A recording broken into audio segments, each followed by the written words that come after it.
My selfish sister-in-law exploded at us when we told her that we were waiting for my mother's cancer test results, and it was all over her wedding.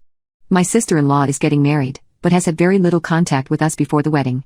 Any contact initiated has been us visiting my husband's family, which is out of state and is a 14 to 16-hour drive each way. I have always gotten along with my sister-in-law despite her almost too nice attitude, but this was a whole side of her that my husband has told me about, but I had never actually seen. So basically, my mother has been diagnosed with cancer, and has had to have many treatments, including surgery, chemotherapy, and radiation. Before all of these treatments, we had to wait on a test to determine which stage of cancer she was in. When we were waiting on my mother's cancer test results, we would know in 3 days, and the cancer test results could be absolutely devastating and could let us know how long my mother had to live. Every day seemed like an eternity. During this time, my sister-in-law called my husband and I to ask us exactly which role we and our children would have in her wedding. She knew exactly what position we were in, and we told her on the phone call repeatedly what was happening. At this point, how long we could stay and what we could do would be determined by my mother's test results, since we still had many months left before my sister-in-law's wedding. We did not know if we would have to be planning my mother's funeral at this point. We only had 3 days before we would know a lot more to give her an accurate answer. This was also the first and only time she's ever called us in 15 years of our marriage.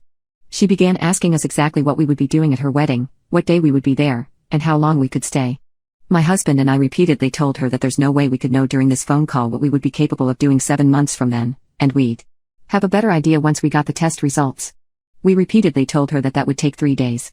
During this phone call, she began getting upset and angry with us, using her sassiest and grainiest Valley Girl voice, to tell us that she needed to know, by tomorrow, what we could do during the reception, and what our children could do during the reception.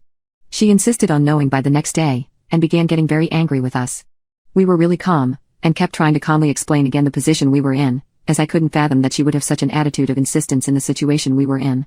She began insisting that she needed our children and us to help her set up chairs, serve people's food, and clean up after the reception. Overall, she wanted to know immediately what roles we could play in giving her free labor-intensive roles at her discretion, so she could save money on their wedding. Mind you, we would be driving 16 hours to come serve her, while my mother needed me for help after having been diagnosed with cancer. I still would have gone to her wedding before this phone call and figured out how to help my mother as well, if my mother's stage of cancer wasn't as severe. It turned out my mother's cancer has since spread to her bones, and she is not in good shape.